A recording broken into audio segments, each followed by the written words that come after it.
Hello and welcome back to episode 12 of the Ideal Nutrition Podcast. Today we're going to try a Q&A episode.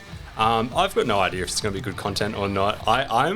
It's a funny belief, but I'm a believer in almost like the Steve Jobs philosophy of people don't know what they want until you give it to them. And sometimes I feel like Q&A, I feel like that with Saturday Q&A, I get a lot of questions. I'm like, oh, people don't really want to hear about this, but then I try and answer ones. And I've tried to pick a few that might be interesting here, and hopefully it works out all right. If you don't like it, please let me know. If you do like it, also let me know. So the first question we've got is from Tab Lifts Things. So these are obviously all through Instagram, so that's her handle. Shout out Tabitha. And that is on what is the impact of alcohol on body composition and strength? So I feel like we can definitely approach this question from a few different prongs.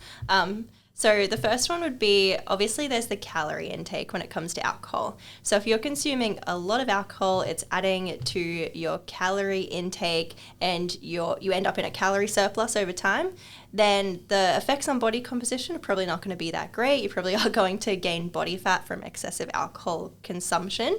And then there's also the food that is often consumed alongside alcohol. So kind of your salty, high-fat snacks that are a good combo with your beer. That's going to have not usually a great impact on body composition either. And then there's also if it's taking calories away from protein. So say you are having alcohol, but you are remaining within your calorie, I suppose, calorie amount, and you're not in a surplus, so that's fine. You're not gaining body fat. But, those calories are going to alcohol now instead of protein, therefore you're not meeting your total daily protein requirements, then it can definitely have an impact on the ability to grow muscle mass or retain muscle mass.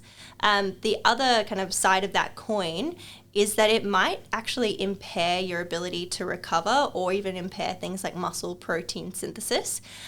So I like to look at it as, we know at least that alcohol definitely does impact our sleep. We know how important sleep is to recovery. So if we're drinking alcohol, we're not sleeping that well, and then we're not recovering, our training's worse, and then we end up in this cycle of we're not training the best we can. So from a body composition perspective and a strength perspective, we're not doing everything we can to optimize that. And then I'll actually let you talk about this study that we've both kind of gone over and found, but how alcohol affects muscle protein synthesis. Yeah, so before the study, in university, one of the best lies, it was an unintentional lie, but the best lies I ever got told from a lecturer is that muscle protein synthesis is completely switched off while alcohol is in your system. And the logic that this lecturer utilized is that alcohol is a toxin, your body's prioritizing get rid of it, get it out of the system basically, and it down-regulates every process. That's part of why it actually does down-regulate it. And I viewed it as a bit of a switch. I viewed it as if it switched it off. I always question it a little bit because I was like, well, how do people who are alcoholics not end up with no muscle at all? If you've got alcohol in your system 24 hours a day, every day, how do you end up not having no muscle? So I was like, maybe there's a scale to this thing. Maybe if you have it a lot, it kind of works out in the end to a certain degree to just down-regulate it instead of switching it off. But then I became aware of research like this. And the study we're going to reference is called... It's a 2014 study called Alcohol Ingestion Impairs Maximal Post-Exercise Rates of Myofibrillar Protein Synthesis Following a Single Bout of Training. And it is a crazy study. What they basically did was they got people to do a training session, and one group had whey protein directly post-workout. The other group had whey protein and alcohol, and then they also had a control group that didn't have anything, but obviously we don't need to talk about that. We're going to compare protein versus protein and alcohol. And the protein and alcohol group, I'm still not 100% sure we're reading the study correctly, but over the course of 4 hours, it was either 12 standard drinks or 24 standard drinks. We think it's 24. I think it is 24. I read it a few times. It just seems like so much alcohol to give people. Yeah, how good's getting that got through ethics approval? They putting people in a room to have 24 standard drinks. And also they put in a carb-based meal 2 hours after the exercise training as well, just keep it a little bit more standard as well to what people normally kind of do. But what's really fascinating about that is it doesn't really matter if it's 12 or 24 for the sake of this, but the muscle protein synthesis levels that were observed were 24% lower in the alcohol and protein group compared to the protein group. So it was only a 24% reduction in muscle protein synthesis. That's really relevant because it's kind of like, well, how much better for me, who had heard that it was completely switched off, to go from that to only a 24% reduction, I was like, oh, that's not so bad. Like, that's all right. But it still obviously does impact your training results. Like if you had 24 standard drinks and say that takes 24 hours to clear out of your system, like that's very rough maths, but say it does that, that's an entire 24-hour kind of time frame where it's reduced by 24% at minimum, really, because it's going to affect sleep, it's going to affect all these other things as well. Yeah, I say binge drinking in general is probably going to be not super great for body composition or health. And I'd put 12 to 24 drinks in that binge drinking category. But I'd actually be super interested to see, you know, for those people that occasionally have a beer after a training session, like how much that actually impacts things. Because some people are on the fence or on the side of like, oh, it's the worst thing you could possibly do after training. But if you can have 12 standard drinks and it reduces it by your muscle protein synthesis by 24%. Say if you have one standard drink. It probably doesn't matter. Yeah.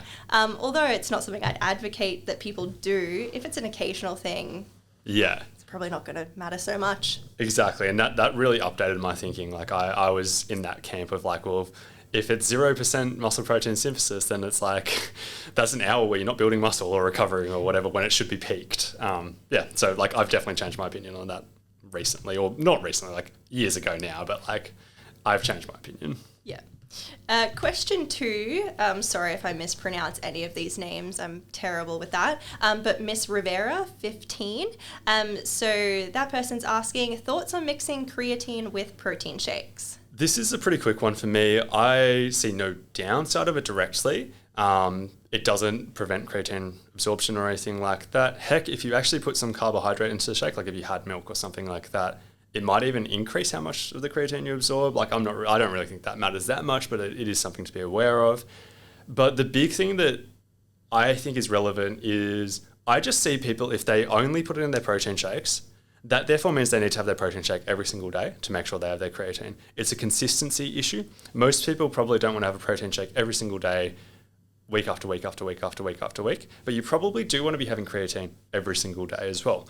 And if you link those two together, it might affect things. Also, some people only have their protein shakes on the days that they work out, and that would also contribute to this problem because you want to have creatine every day. Whatever way you can get to that outcome is what you want to do. So there's no real downside in this, but that is something that I do question about whether that would happen in practice. Yeah, I agree with that completely. In terms of like creatine supplementation, I always tell my clients, look, whatever you can do daily, consistently is going to be the most important. Sure, you can get some slight benefit from combining with carbohydrates, although you have to actually have a lot of carbohydrates to have that effect. And there's probably some, argument to having it post-training. Obviously, you're not training every day. The biggest thing is consistency. For sure. So whatever you can do every day is the way to go for sure. Cool. So the next question comes in from Jordan Barker 0. Shout out to the sports dietitian. So Jordan Barker's asked this multiple times in Q&A, and I saw the sports dietitian answered it. Like he asked me and Taylor Ryan as well. So it's already been answered for him, but I'm going to do it again here. Do we recommend multivitamins to fill the gaps? Overall, I'm not a huge advocate for supplementation that is unnecessary. And for the most part, if you can optimize your nutrient intake through your diet, food first approach, that's always going to be my first approach. So I don't tend to use or recommend multivitamins. I feel like it could be useful in circumstances where you are struggling to optimize your diet, so allergies, intolerance, so many reasons why someone might not be able to get certain nutrients. And if there's generally just a general lack in their diet, they might fit in well there. But my thoughts on nutrient supplementation is it should probably be specific to what you actually need. So if you're struggling to get iron in your diet, rather than taking a multivitamin, you should probably be taking an iron supplement. So less of that approach of, let's throw everything at the wall and see what sticks, and actually look at your diet, see what's missing, try to fill it with food, and then if you can't do that, supplement with individual nutrients rather than a whole bunch of stuff. Yeah, I completely agree with that. So like if I was going to be playing devil's advocate and trying to reach for a reason why we could recommend that to fill the gaps, two scenarios come to mind. One is like, what if your diet is so terrible that you have so many gaps? Well, then maybe, yes, it makes sense to do the multivitamin approach. Yes, that does make sense. There's like phytochemicals and stuff like that, like these little nutrients. One that comes to mind is beta-glucan in oats. You're not going to find that in a multivitamin. Like little tiny nutrients, you're not going to find in a multivitamin. But the other one that comes to my mind as well is like a big calorie deficit. Like this is something that I'm just taking people's word for, because like I obviously can't go through and do nutrient analysis and figure this out for everybody. But like it seems to take about 80% of your maintenance calories to reach roughly what would be the recommended daily intake for each individual, assuming you're not a massive outlier or something like that. What if you're in a large deficit?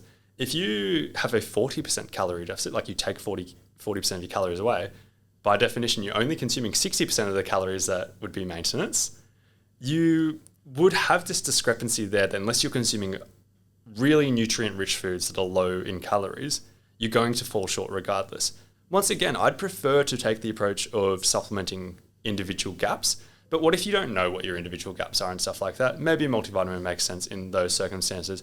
I'm not opposed to it. The last thing, to throw a real curveball in there, because I think it's an interesting fact, on average, people who take multivitamins have shorter lifespans than those who don't. I don't know if you've ever seen that research. I've never seen that research. Yeah, it blew my mind when I heard that, because it's kind of like, well, when I saw that research, and like I wouldn't overthink that. Like that's not me being like, oh, don't take a multivitamin, it's going to shorten your lifespan. Like that's not what I am saying, because it's the whole like correlation doesn't equal causation and stuff like that. Like who's to say that like people who take multivitamins do very different things than those who don't? Like clearly they do, and that's probably the bigger explainer for it.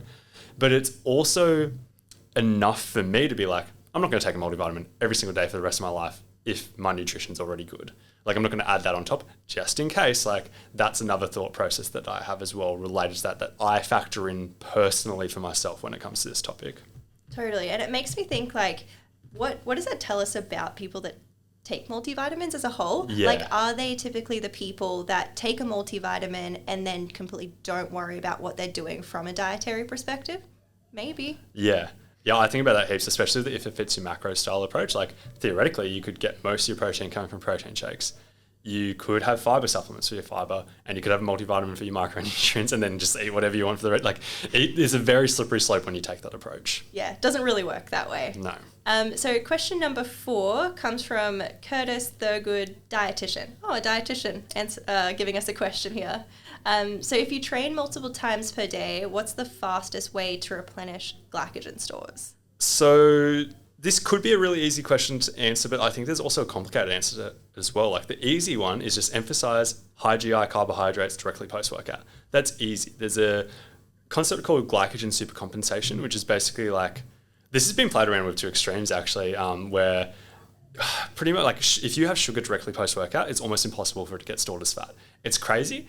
Obviously, if that was a true phenomenon that carried over to longer term outcomes, if it fits your macros that we just talked about, would not have any remote chance of working, because people could abuse this system. I've mentioned him before, but Charles Poliquin, when we talked about the like early on, the whole concept of him having people who were above 10% body fat, no carbs ever, and then like people who wanted to gain size, he'd give them 200 grams of carbs, all coming from sugar, directly post-workout. He was somebody who was trying to abuse this theoretical loophole that we can find in terms of like, if you track that sugar, it does not get stored as fat. If you have it directly post-workout, it mostly gets stored as glycogen. So that does exist. Obviously, I think that causes a cascade of effects that leads to fat storage later on, most likely, which is how it balances out, obviously. But from the glycogen repletion standpoint, that's a really interesting loophole. If we want to maximize glycogen replenishment, it makes sense to have a ton of high GI carbs directly post-workout. So if you're training or competing or whatever multiple times per day, like the example that comes to my mind is like school gala days where they do like multiple events in a day. Yeah. High GI carbs make sense. That's the easy answer. The complex answer is like, what if you really want to maximize this? And the highest glycogen synthesis rates have been reported about 1 to 1.85 grams per kilogram per hour. To simplify that, for somebody who's 80 kilos, that's like 80 to 150 grams of carbs per hour.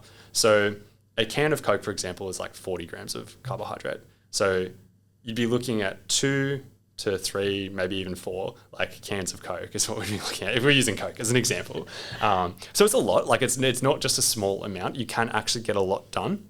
But that's for somebody trying to maximize things. An 80 kilo athlete who's 10% body fat would have 72 kilos of lean body mass, and we can store about 10 grams per kilogram of lean body mass. So that athlete, if they were fully glycogen depleted, could store 720 grams of carbohydrate as glycogen. So when we look at it from that perspective, it's like, well, you could really have a lot of carbohydrate if you were doing multiple times in a day, and that's why you'd be looking at a ton of sugar to maximize performance on that day. That's obviously not great for body composition overall, but for that day, it makes sense. What I'd consider as a simpler rule is if you're somebody who wants to take advantage of this principle, but you're not looking to absolutely maximize things with a ton of carbohydrates, I'd probably just have 50 grams or more carbohydrate directly post-workout. Maybe do that for the first 2 hours. That way you've got at least 100 plus grams of carbohydrate stored as glycogen, most likely. Obviously, it's a little bit more complex than that, but it probably does cover that. To be even more complex, it doesn't all get stored as glycogen, and protein could also be converted to glycogen as well. So even though I'm saying all the carbs will get stored as glycogen, it's more complicated than that. But like 50 grams per hour for at least the first 2 hours should maximize things. Going higher than that 150 grams of carbs in the first hour won't increase any absorption any further. That's the maximum that you could probably take on, that 80 to 150 grams. So more is not necessarily better. It'd be better to spread it out over multiple hours. Yeah, so if you're someone that regularly does, I suppose, AM and PM sessions, we definitely wouldn't be recommending, you have 4 cans of Coke after your AM session in preparation for your PM session. That's obviously more when you're doing multiple events on a single day and your performance really matters. But no, I think that was really thorough. For sure. So then the next one we'd be looking at is, I think it's from Nick Adeline is how I'd say it. Apologies if that's incorrect. And the question is inositol beneficial for PCOS? The research that we have currently says yes, and it's really pretty positive, specifically in regards to using myo-inositol in around the dosage of 2 to 4 grams daily. So there has been research to show that kind of supplementation can improve insulin sensitivity with people with PCOS, reduce testosterone, and even aid in general fertility. So there could be other benefits at play there, but those are the ones that are quite well documented currently. And it is something I recommend to all of my clients that do have PCOS. For sure. Huge one. Completely agreed. And yeah, I look into that as well for pretty much all my clients with PCOS as well. The next question is, carbs hold water. Oh, it's from Anna. Is it only grains or does it include fruit plus sugar? It covers all carbohydrates. So basically, the number that I often go with, and I do make it a little bit misleading to make the maths easier, but I often say for every gram of glycogen you store, keeping in mind that carbs break down to glucose in the blood, which can then get stored as glycogen, so it is the storage form of carbohydrate. Every gram of glycogen you store, you can store about 3 to 4 mil of water is the number that I often go with. And I like the 4 number because it makes the math simple. If you store 100 grams of glycogen, that's half a kilo of body weight that you've stored. That's easy because you're storing 400 mil of water.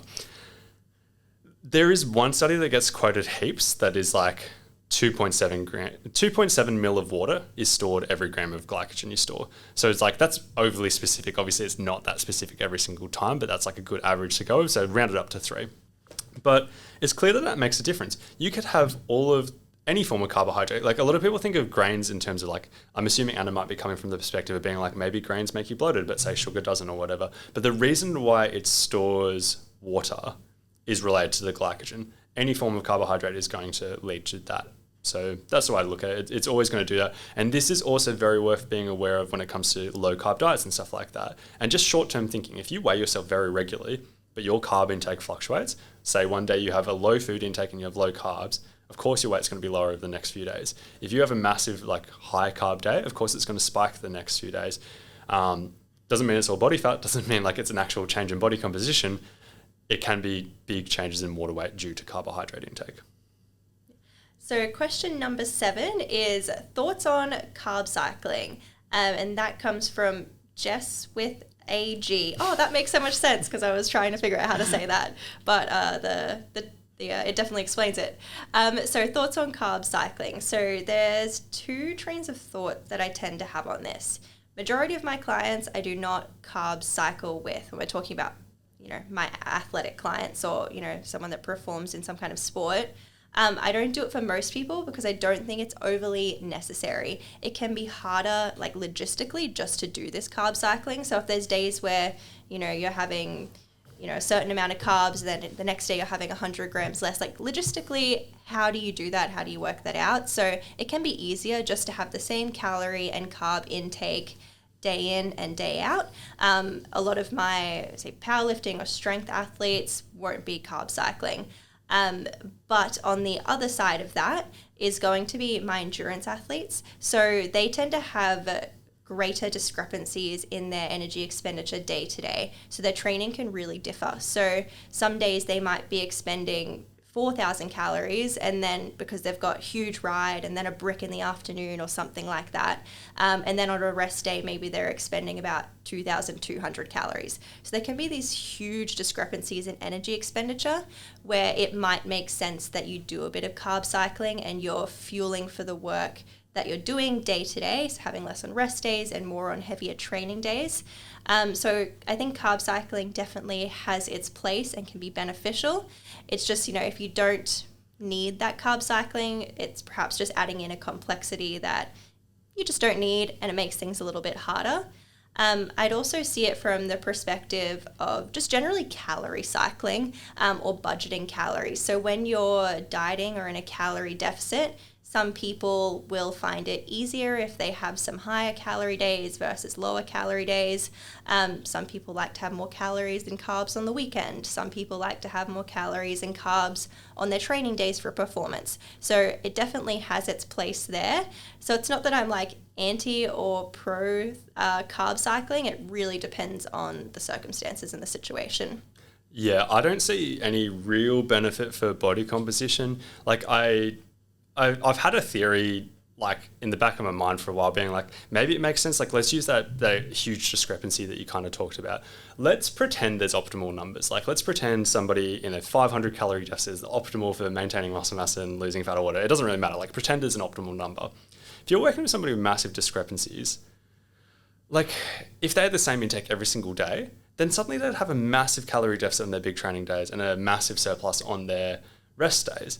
Like, we've got no research suggesting that it actually makes any difference for body composition, but I've always had that back of my mind being like, are they gaining more body fat on their rest days? Are they not optimizing their recovery and stuff like that on their training days? Like, I've had that in the back of my mind, but it doesn't seem overly relevant for many people. And like, it seems to like, we can sort that out pretty easily by giving more food on those days to offset that a little bit. For my powerlifters, that is not an issue. Like, that has been studied to a certain degree, and there's no body composition differences have been found there, which is part of why I say it's in the back of my mind. It's not something I'm really concerned with.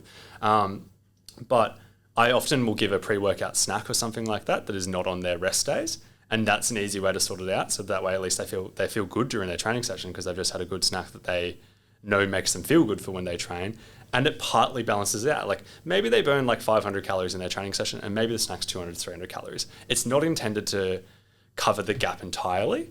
And I'm not trying to mathematically figure it out to make it match up, but it is a little bit extra food on their training days. And then the budgeting one can be useful, but it's very much personal preference. Me personally, I like simplicity. I think it's easier to do consistent things day after day after day. Some people, what if you're somebody who likes more calories on the weekend? For some people, it makes sense to budget for that. Like, I've done the maths on it. If you take away 50 calories per day, 6 days of the week, that gives you 300 calories extra on the weekend. That doesn't sound like a lot, but when you think about it, because protein needs don't change or anything like that, you should keep your protein the same throughout the entire time. That therefore means you might get like an extra 30 or 40 grams of carbs in the weekend and some extra fat as well, and that could be a dessert or something like that you don't normally have. You could take away 100 calories per day. Once again, that's still not a lot. Now you have 600 calories to play with. Like, you look at an extra meal or something like that, or like a large meal out replacing another meal or something like that. That sounds very, very appealing. I think the concept falls apart when you go larger than that. And sometimes it also creates the issue of setting yourself up for that to happen, where it's like you then want to go wild on the weekend because you've been so strict during the week. So there's a few thoughts with that. Like, calorie cycling is fine, in my opinion. I think it's just very much a personal preference thing. Yeah. I just want to mention one thing with the calorie budgeting that I do see happen a lot and people fall into the pitfall of. Not super to do with carb cycling, but I think worth mentioning just as part of this discussion is spending their carbs or calories beforehand. So like not budgeting and saying, I'm going to put 100 calories, take that off Monday to Friday and use that on the weekend, but blowing out and going, I'll just make it up later, because that never works. I promise you that never works. So I just wanted to mention that. For sure. Okay, well, those are all the questions for today, so we'll wrap up there. Hopefully you guys all enjoyed this format, and we might try it again at some stage in the future. Apart from that, thank you for listening.